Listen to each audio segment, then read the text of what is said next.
아멘. 예, 오늘은 이 본문 말씀 사도행전 1장 6절로 8절 말씀을 통해서 우리들이 가져야 하는 관심과 소명, 관심과 사명이라고도 할 수 있고요. 우리들이 가져야 하는 관심과 소명, 이런 주제로 말씀을 나누기를 원합니다.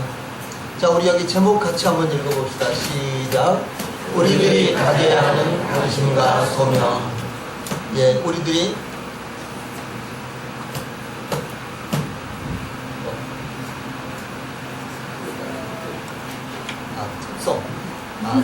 특송 연습한 걸 내가 아까 봤는데 죄송합니다.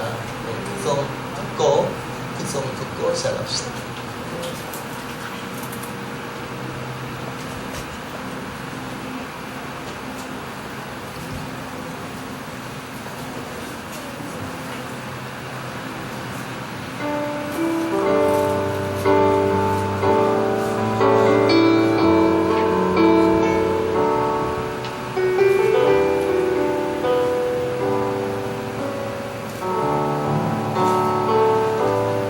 하나님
오늘은 사도행전 1장 6절로 8절 말씀을 통해서 우리들이 가져야 하는 관심과 소명, 이런 주제로 말씀을 나누기를 원합니다.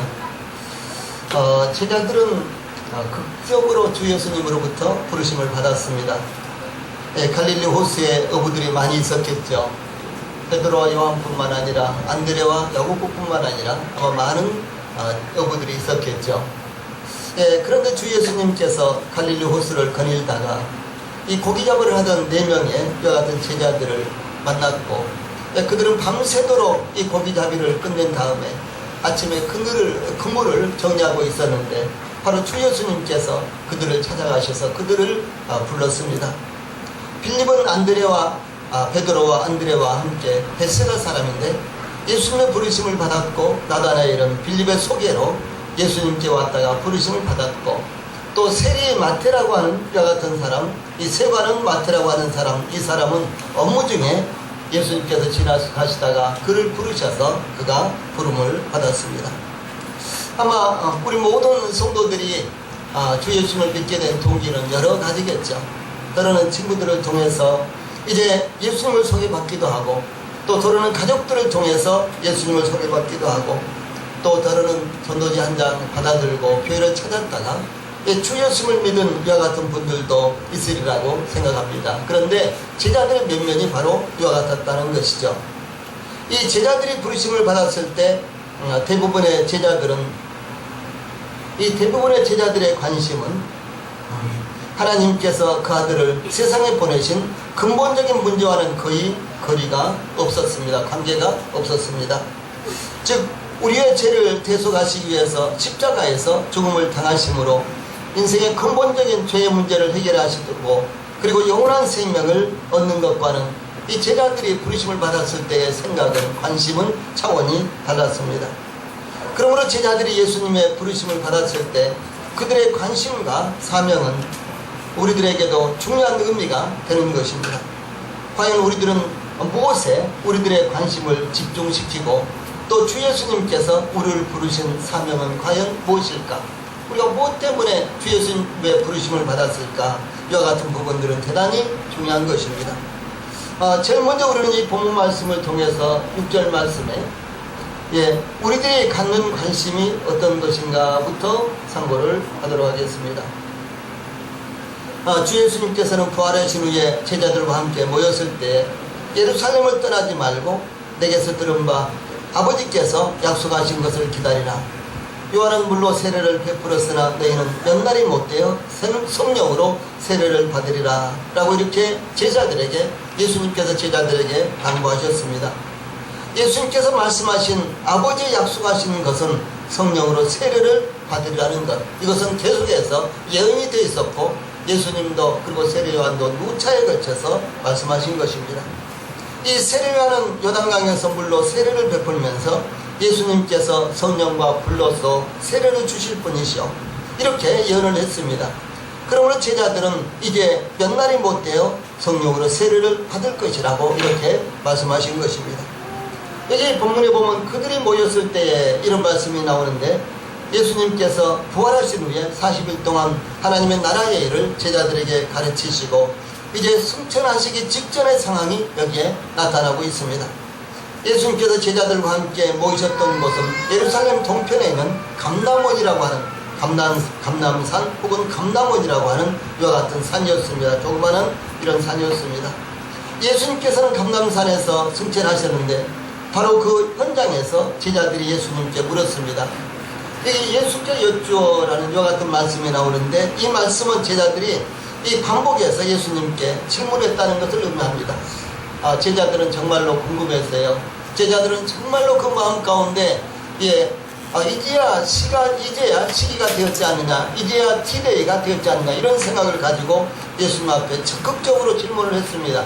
아마 묻고 또 묻고 이랬던 것으로 여기 예수께 여쭈어 이 말씀은 이런 반복형으로 나타납니다.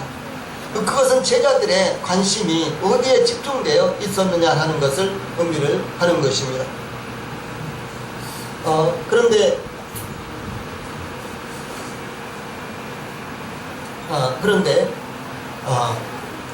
이 이 제자들이 예수님 앞에 묻기를 주께서 이스라엘 나라를 회복하심이 이때니까 이렇게 물었어요. 이 아마도 제자들은 이제야 비로소 예수님께서 이스라엘을 회복시킬 때가 되었다라고 짐작했던 것으로 이렇게 보입니다. 물리적으로 이스라엘을 회복시키는 것은 이스라엘이 국가적으로, 군사적으로, 또 물리적으로 로마로부터 독립을 쟁취하는 것을 의미를 합니다. 이스라엘은 BC 47년부터 로마의 지배에 들어갔습니다. 물론 그 전에는 헬라의, 그리스의 지배하에 있었습니다. 그러다가 이제 헬라가 패퇴하고, 그리고 이제 로마가 발흥을 하자 로마에 의해서 이스라엘은 지배를 받기 시작을 했습니다. 이스라엘을 다스리는 왕들과 이제 총독들도 로마에서 임명을 했습니다. 심지어 이스라엘 고유의 종교요, 신앙의 중요한 정체성이 되는 대제사장들까지도 로마에서 임명을 했습니다. 또한 무거운 세금이 유대인들에게, 이스라엘 백성들에게는 부과돼서 이스라엘 백성들은 그야말로 고통스러운 나날을 보내고 있었습니다. 예, 그러므로 이스라엘은 오랫동안 로마로부터 독립을 쟁취하는 것을 기다리고 있었습니다. 예, 그들이 성경에 예언된 메시아를 기다렸던 것은 로마로부터 독립하기 위한 것입니다. 예, 그러므로 이제 예수님께서 십자가에서 죽음을 당하셨지만 예언하신 대로 3일 만에 부활하셨고, 이제 40일 동안 부활하신 것을 확실하게 증거하셨고, 예수님의 부활체는 신출 규모라는 이와 같은 모습이었습니다. 어디에서도 나타나실 수 있고 어디에서도 어떤 능력도 행하실 수 있는 그와 같은 모습으로 예수님께서 부활을 하셨습니다. 이제 예수님께서 무엇이든지 하실 수 있는 이와 같은 몸이 되었다라고 제자들은 생각을 하고, 이제야 비로소 때가 무르익었다라고 제자들은 이렇게 생각을 한 것입니다. 드디어 이스라엘의 소원이 성취될 때가 되었다고 생각한 것입니다. 이제 예수님께서 원하시면 언제든지 이스라엘이 로마를 물리치고 다윗의 찬란했던 옛 역사를 회복할 때가 되었다라고 이렇게 생각합니다. 더 나아가 이스라엘을 회복하시면 그것은 자연스럽게 제자들은 총리가 되기도 하고 또 뿐만 아니라 장관이 되기도 할 것이라고 이렇게 생각을 했습니다. 12명의 제자들이니까 아마 12명을 다 기용을 해도 제일 높은 자리에 이렇게 기용을 할 수가 있었겠죠. 그래서 그들을 통해서 위대한 역사가 펼쳐질 것이라고 제자들은 생각했습니다. 그러므로 주께서 이스라엘 나라를 회복하실 때가 이때입니까? 이렇게 묻는 것은 제자들에게서도 정말 관심 중에 관심이었고 정말로 제자들에게 있어서 중요한 이슈가 되었다는 사실입니다. 혹시 우리 성도들도 우리와 직접적으로 관련이 없는 일에 관심을 갖고 계신 것은 아닌가요? 예수님 그리고 하나님의 뜻과는 전혀 관련이 없는 이와 같은 일에 우리가 시간을 보내고 또 물질을 쓰고 이와 같이 우리 자신들을 낭비하고 계신 것은 아닌가요? 그리고 그것에 집중하고 오히려 하나님의 뜻은 무엇인지 알지 못하고 이렇게 살고 계신 것은 아닌가요? 혹시 우리도 육신적인 관심 때문에 더 중요한 본질적인 것을 놓치고 있는 것은 아닌가요? 그런 제자들의 모습을 통해서 이와 같은 우리 자신들의 모습을 생각해 볼 수가 있습니다. 두 번째로 우리들에게 불필요한 관심은 어떤 것인가? 이것이 7절에 나타납니다. 이 제자들이 주께서 이스라엘 나라를 회복하심이 이때입니까? 라고 이렇게 질문했을 때 예수님께서는 때와 시기는 아버지께서 자기의 권한에 두셨으니 너희가 알 바 아니요. 이것은 바로 주께서 이스라엘 나라를 회복하심이 이때입니까? 이것은 바로 우리들에게 있어서 제자들에게 있어서 불필요한 관심이었다라고 하는 사실입니다. 즉 제자들이 가장 관심 있게 받아들이고 있었던 것에 대해서 주 예수님께서는 그 관심은 주 예수님께서 가져야 될 사항이 아니라고 이렇게 말씀하신 것입니다. 그리스도인들은 주 예수님을 믿음으로 말미암아 거듭난 후에 주 예수님 안에서 즉 성령 안에 거하고 있습니다. 그러나 현실적인 측면에서 그리스도인들은 주님과 세상 사이에 있습니다. 한 발만 내디뎌도 세상이기도 하고 또 한 발만 또 옮기기만 해도 주님인 것을 우리는 늘 경험을 합니다. 순간적으로 우리의 생각은 세상에 있다가 주님 안에 있다가 그래서 세상으로 갔다가 주님 안으로 왔다가 혹은 세상으로 갔다가 성령 안으로 왔다가 이렇게 왔다 갔다 하는 것이 우리들의 생각이요 우리들의 삶이라는 것을 우리가 부정할 수가 없습니다. 심지어 우리가 주님 안에 있으면서도 그렇습니다. 성령 안에 있으면서도 그렇고, 성령님이 우리 안에 계신데도 불구하고 우리는 그와 같은 삶을 현실적으로 살고 있다는 것입니다. 제자들은 주 예수님의 그 위대한 부활을 경험하면서 지금 주 예수님과 함께 있으면서도 그들은 주 예수님이 생각한 어떤 목표와 부르심이 아니라 그들은 전혀 다른 생각을 하고 있었다는 사실은 얼마나 그야말로 아이러니한 일입니까? 그런데 하물며 오늘날 살고 있는 우리들에게 있어서 주 예수님의 이와 같은 부르심에 이와 같은 어떤 목표, 목적, 이것과는 상반된 그런 생각을 우리가 하면서 그것이 바로 주 예수님을 섬기는 것이다라고 이렇게 착각할 수도 있다는 사실을 우리들에게 가르쳐주고 있는 것입니다. 그러면 이 사도들에게 있어서 중요한 것은 무엇입니까? 주 예수님께서 제자들에게 때와 시기는 아버지께서 자기의 권한에 두셨으니 너희가 알 바 아니요, 이렇게 말씀을 하십니다. 예수님께서 제자들이 주께서 이스라엘 나라를 회복하심이 이때입니까? 라고 이런 질문을 하셨는데, 여기에 대해서 주 예수님께서는 예스나 노를 하지 않으신다는 것이죠. 주 예수님께서는 이스라엘을 회복하실 것이기 때문에 여기서 예스나 노를 하지 않으셨습니다.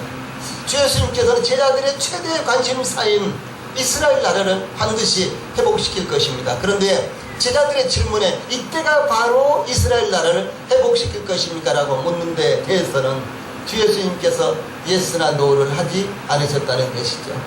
대단히 중요한 의미가 담겨져 있었습니다. 사실은 제자들은 단지 물리적으로 그리고 국가적으로 이스라엘 나라를 지금 회복시킬 수 있지 않겠습니까? 바로 이때가 되지 않습니까? 라고 이렇게 제자들은 주 예수님께 물었지만, 그러나 주 예수님은 어디까지나 영적인 이스라엘의 회복에 있었던 것입니다. 다시 말해서 복음이 전파되고 그 복음을 통해서 믿는 그리스도인들이 일어나는 것이 바로 영적인 이스라엘의 회복이었습니다. 그러므로 주 예수님께서 여기에서 예스 혹은 노 이렇게 대답을 하지 않으셨다는 거죠. 이미 성경에는 모세 오경에서부터 다윗과 선지자들의 예언에서도 이스라엘의 물리적인 회복을 수도 없이 예언하고 있습니다. 그리고 물리적인 회복의 그 배경 가운데는 하나님께서 영적인 이스라엘도 회복시키겠다고 말씀하신 것을 볼 수가 있는 것입니다. 그런데 주 예수님의 부활과 주 예수님께서 지금 바로 그 시점에서 하셔야 되는 것은 영적인 이스라엘의 이제 회복이었습니다. 그리고 그 영적인 회복의 이스라엘은 지금까지도 계속되고 있는 것입니다. 그래서 주 예수님께서 다시 오실 그때에 주 예수님께서는 물리적으로 이스라엘을 회복하시고 만왕의 왕으로 세계를 다스리시고 군림하실 것이라는 사실이 성경에 예언이 되어 있는 것입니다. 그래서 제자들의 관심사인 이스라엘의 회복은 하나님께서는 반드시 이스라엘을 회복시킬 것이라는 것입니다. 이 다윗의 왕국을 회복시킬 것입니다. 이것은 이스라엘 백성들이 할 일이 아니라 하나님께서 그 경륜을 따라서 하실 일인데 제자들은 거기에만 관심이 있었다는 것이죠.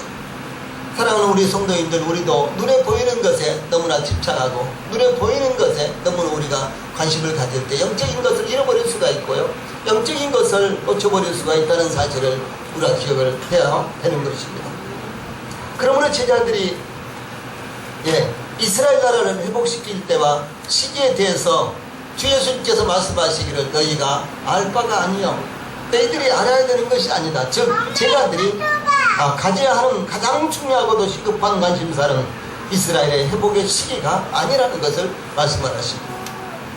그런데 제자들은 이제 주님이 부활하셨죠. 그리고 부활하신 후에 40일 동안이나 함께 계시면서 아주 신출귀몰하는 이와 같은 모습으로 제자들에게 나타나 계시죠. 계속해서 하나님의 나라에 대해서 가르치셨죠. 그래서 제자들은 바로 이때가 이스라엘을 회복시킬 때인가 보다라고 이렇게 생각했지만 주 예수님께서 때에 대해서는 너희가 할 거 아니다. 1992년도에도 예수님이 휴거하신다고 이렇게 떠들어대면서 예수님께서 다시 오시고 교회가 휴거된다라고 떠들어대면서 굉장히 선언을 피웠습니다. 그 뒤로도 몇 번이나 이런 일들이 반복됐습니다. 크게는 이렇게 매스컴을 타지 못했지만은 계속해서 반복되었습니다. 심지어 작년, 재작년에 그 2년 동안에도 전 세계적으로 이 세상의 종말의 열풍이 불어왔고요. 그리고 예수님의 재림의 열풍이 전 세계를 휩쓸고 있었습니다. 뭐 마야 문명을 해석을 하니까 2015년이었다라든가 그런 등등이 얼마나 많이 있었는지 모릅니다. 그래서 주 예수님께서 여기서 말씀하시기를 그것은 너희들이 알 바이다. 무엇이 그 시기에 대해서는 너희 알 바이다. 이렇게 말씀을 하십니다. 예, 그러므로 제자들이 이스라엘 나라를 회복시킬 때와 시기에 관해서는 알 바이다. 이렇게 말씀하십니다. 즉 제자들이 가져야 되는 가장 중요한 것은 시급한 관심사는 이스라엘의 회복이 아니라는 것입니다. 우리도 때때로 본질을 놓쳐버리고 부가적인 일에 관심을 기울이면서 에너지를 낭비하고 시간을 낭비하고 심지어 인생을 낭비하는 그런 일들이 얼마나 많이 있습니까? 우리 인생의 본질이 무엇일까요? 우리가 그리스도인으로 부르심을 받아서 우리가 관심을 가져야 될 부분이 과연 무엇일까요? 제가 몇 번 이 경로당에 가보니까 경로당에서 할머니들이 10원짜리를 내놓고 그것을 가지고 서로 왔다 갔다 하면서 온종일 화투를 치시고 그 다음에 그 다음날도 또 그것을 가지고 화투를 치시고 그런 모습을 보면서 참 너무너무 안타까운 마음이 들었습니다. 또 우리가 노천 카페를 하면서도 그 우이천 다리 밑에서도 수도 없이 많은 이와 같은 어르신들, 심지어 그 가운데는 한참 일을 할 만한 과 같은 분들도 끼어 있었는데 이와 같은 분들이 장기판 하나 두고 거기에 10여 명이 삥 둘러서서 그저 어떤 때는 그냥 목청을 높여서 당장 목살을 잡고 싸우려고 하는 것처럼 큰 소리를 치면서 이렇게 이제 그것 하나 들여다보고 있는, 그러면서 이제 온종일 시간을 보내는 그런 모습을 보면서 저는 너무너무 안타깝습니다. 인생의 황금기가 언제입니까? 20대입니까? 30대입니까? 여러분 인생의 황금기가 언제라고 생각하십니까? 저는 인생의 황금기는 연세가 많으셔서 이제 세상을 떠나기 얼마 전, 다시 말해서 세상을 떠나는 때가 가까울수록 인생의 황금기라고 생각합니다. 왜 제가 그렇게 생각하는 거는요, 그냥 마라톤 선수들이 42.19km라는 아주 긴 거리를 이렇게 뛰지 않습니까? 그런데 대체적으로 보면 처음에 잘 뛰는 사람들은요 한 10km나 20km쯤에서 탈락을 합니다. 예, 페이스메이커라고도 이렇게 하는데 처음에 잘 뛰는 사람 1등으로 2등으로 가고 3등으로 가는 사람들은 거의 대체적으로 10km쯤 가다가 내지는 절반쯤 가다가 탈락을 하고, 저 뒤에 오는 사람들이 꾸준히 뛰어서 나중에는 그 사람들이 아주 그야말로 우수한 성적으로 등수에 드는 것을 볼 수가 있고요. 그리고 최종적으로는 2km 정도를 남겨놓고 거기에서 어떤 선수가 얼마나 힘을 쓰느냐에 따라서 1등이 결정됩니다. 그래서 이 마라톤은 처음에 시작할 때도 중요하지만 제일 끝부분 약 43km 정도 되는 그 거리에서 제일 끝부분에 2km가 결정적이라는 것이죠. 우리 인생도 마찬가지로 생각합니다. 연세가 들으셔서 이제 하나님 앞에 갈 때가 얼마 남지 않았다. 그러면 그럴수록 여러분들에게서도 더욱더 중요한 황금기라는 사실을 여러분들이 잊지 않기를 바랍니다. 그 시기가 정말 하나님 앞에 봉사할 시기요, 그 시기가 정말로 하나님 앞에 자식을 드릴 수 있는 시기라고 하는 사실을 잊지 않기 바랍니다. 젊었을 때는 자식들 기르면서 뭐 공부하려고 또 돈 벌려고 뭐 이것저것 신경 쓰다 보니까 세월 보내고 하나님 앞에 헌신하고 봉사할 시간 없다고 할지라도 이제 나이가 들어서 자식들 다 이제 성장을 했고 또 누구에게 특별히 간섭받을 일이 없는 이와 같은 시기가 바로 우리 성도들에게 있어서 이제 하나님을 섬길 수 있는, 그리고 하나님 앞에 자신을 드릴 수 있는 황금기라는 사실을 우리 성도들이 꼭 기억을 하시기 바랍니다. 그렇습니다. 주 예수님께서도 말씀하십니다. 때와 시기는 아버지께서 자기의 권한에 두셨으니 너희가 알 바 아니야. 너희가 알 바 아니다. 이렇게 말씀하십니다. 너희가 알 바 아니다. 우리의 관심사 바뀌라는 것입니다. 우리가 관심을 가져야 될 중요한 사안은 그것이 아니다. 이렇게 말씀을 하십니다. 그러면 우리가 관심을 가져야 될 참으로 중요한 소명은 무엇인가? 사명은 무엇인가? 그것은 바로 이 8절에 말씀이 나옵니다. 그래서 이 제자들이 관심을 가져야 될 중요한 것은 무엇일까요? 그것은 주 예수님께서 왜 제자들을 부르셨느냐와 관련이 있는 것입니다. 주 예수님께서 사도 베드로를 부르실 때 사람을 낚는 어부가 되게 하시기 위한 것이었습니다. 그래서 주 예수님께서 사도 베드로에게 나를 따라오라, 나를 따라오너라, 내가 너희를 사람을 낚는 어부가 되게 하리라, 이렇게 말씀을 하셨습니다. 주 예수님께서 부르신 목적은 사람을 낚는 어부가 되기 위해서 베드로를 부르셨다는 것이죠. 베드로, 안드레, 야고보, 요한, 이 네 사람은 전형적인 이 갈릴리 호수에서 고기를 잡은 어부였습니다.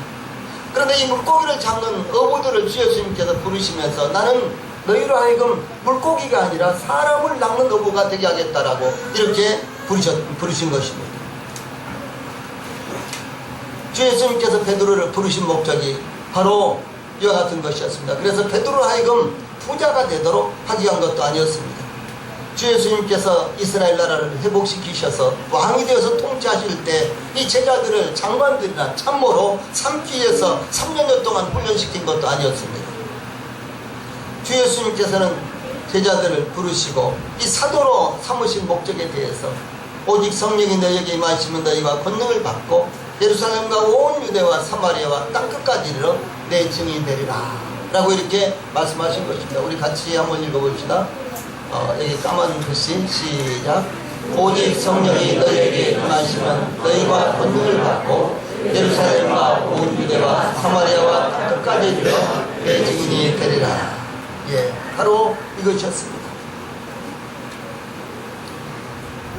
이 제자들의 소명은 예수 그리스도의 증인으로서 역할을 하는 것입니다. 그런데 여기에는 엄격한 이 순서가 있는 것을 볼 수가 있는 것입니다.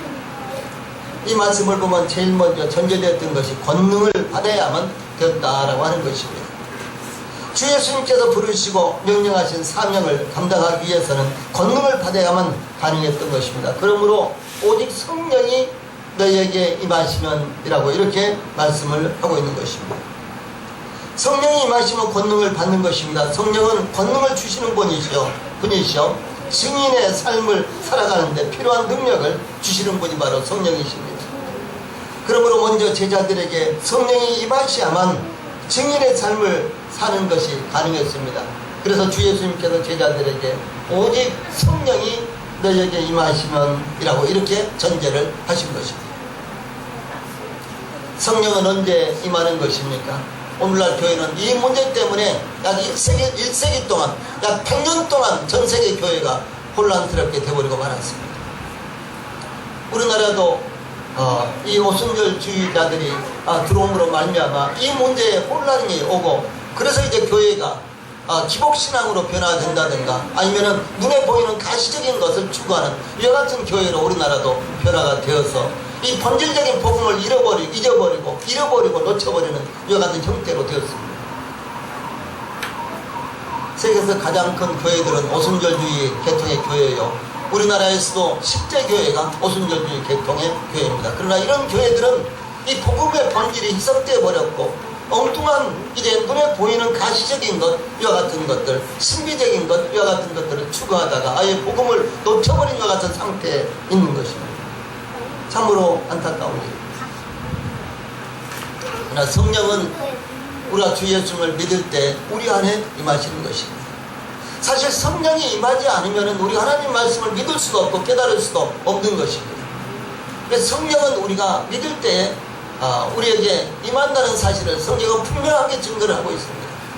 에베소 1장 13절 14절에서도 나와 있고, 그런가 하면 사도행전 19장 9절에서도 나와 있고, 그 외에도 수도 없이 많이 이와 같은 말씀들이 나와 있습니다. 그런데 이렇게 분명하고도 명명백백한 이와 같은 말씀을 제쳐두고 눈에 보이는 가시적인 것, 신비적인 것, 이와 같은 것들을 추구하다가 그 같은 것들을 조금이라도 경험한 듯 하면 그것이 바로 구원이라고 착각하기 때문에 이 구원의 복음이 희석되어 버리고 사라져 버린 것이 오늘날 우리나라입니다.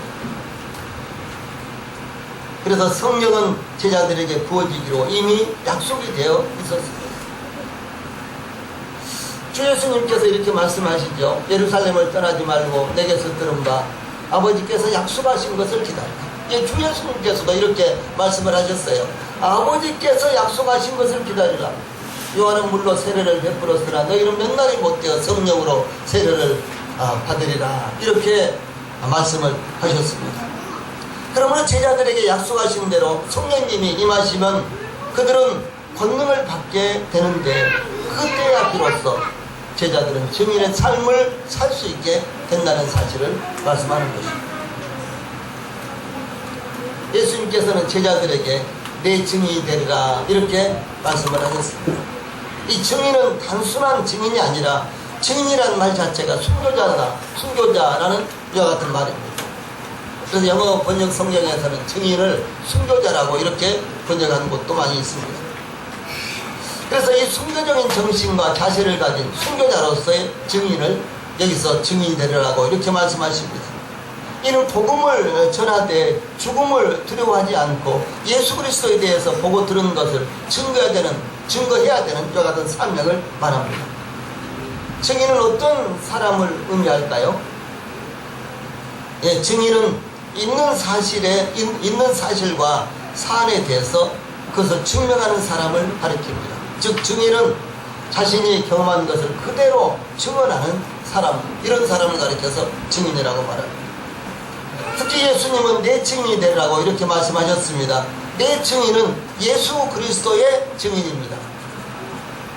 예수 그리스도의 증인은 예수님에 대해서 보고 들은 것을 가감없이, 자기의 편견 없이 사실을 그대로 증거하는 것입니다. 우리 그리스도인들 모두는 다 예수 그리스도의 증인으로 부르심을 받았습니다. 우리가 예수 그리스도의 증인이기 때문에 예수님을 증거하는 것이 우리의 사명입니다. 우리의 부르심입니다. 베드로를 부르셔서 사람을 낚는 어부가 되게 하겠다라고 이렇게 말씀하신 주 예수님께서 우리를 부르신 것은 바로 예수님을 증거하도록 증인으로 부르셨다는 사실입니다. 그러므로 우리가 복음을 전할 때 예수님 외에 다른 것을 전할 필요도 없습니다. 물론 그들을 설득하기 위해서 혹은 복음을 자세하게 소개하기 위해서 예화도 사용하고 때로는 밥도 사주기도 하고 때로는 친구가 되기도 하고 때로는 이것저것 부가적인 것이 필요합니다만, 핵심은 무엇인 거는 예수 그리스도에 대해서 증언하는 것이 바로 우리 증인으로서의 사역이라는 사실을 놓쳐서는 안 됩니다. 사도 요한은 증인으로서 다음과 같이 그 역할을 증거했습니다. 요한일서 1장 1절과 2절에 보면 태초부터 있는 생명의 말씀에 말하여는 우리가 들은 바요 눈으로 본 바요 자세히 보고 우리 손으로 만진 바라 이 생명이 나타내신 바 된지라. 이 영원한 생명을 우리가 보았고 증언하여 너희에게 전하노니 그랬어요. 그래서 이 사도 요한은 자기가 직접 보고 직접 목격하고 직접 만져보고 직접 경험한 것을 전한다는 것이죠. 이것이 바로 증인입니다. 세례 요한은 어떻습니까? 요한복음 1장 33절과 44절에 보면 나도 그를 알지 못하였으나 이 세례 요한이 예수님을 어떻게 알게 되었는가를 지금 증언하고 있습니다. 나를 보내 물로 세례를 주라 하신 그이가 나에게 말씀하시되 성령이 내려서 누구 위에든지 머무는 것을 보거든 그가 곧 성령으로 세례를 베푸는 이인 줄 알라 하셨기에 내가 보고 그가 하나님의 아들이심을 증언하였노라. 이렇게 합니다. 세례 요한도 예수님이 누군지 몰랐어요. 하나님께서 보내신 메시아가 어떤 분인지 몰랐습니다. 그런데 바로 성령님께서 세례 요한에게 계시해 주셨고 가르쳐 주셨고 분명하게 증명해 주셨다는 사실입니다. 그래서 세례 요한은 자기가 보고 들은 것을 증언했다 이렇게 말합니다. 요한복음 1장 14절에 말씀이 육신인데요 우리 가운데 거하심에 우리가 그의 영광을 보니 그랬어요. 우리가 그것을 보니까 그 예수님을 보니까 바로 하나님의 독생자인 예수님을 보니까 아버지의 영광과 은혜와 진리가 충만하더라 그랬습니다. 그래서 그 예수님을 바로 메시아로 증언하는 것입니다. 있는 그대로를 본 그대로를 증언했다 그런 말입니다. 그래서 증인의 소명이 무엇입니까?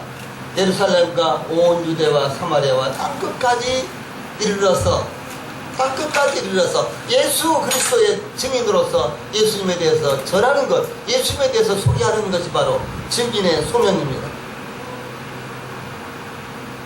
그래서 복음이 증인들에 의해서 전파된 경로는 예루살렘과 온 유대와 사마리아와 땅끝까지. 이제 우리는 땅끝까지 복음을 전해야 될 이와 같은 위치에 있는 것입니다.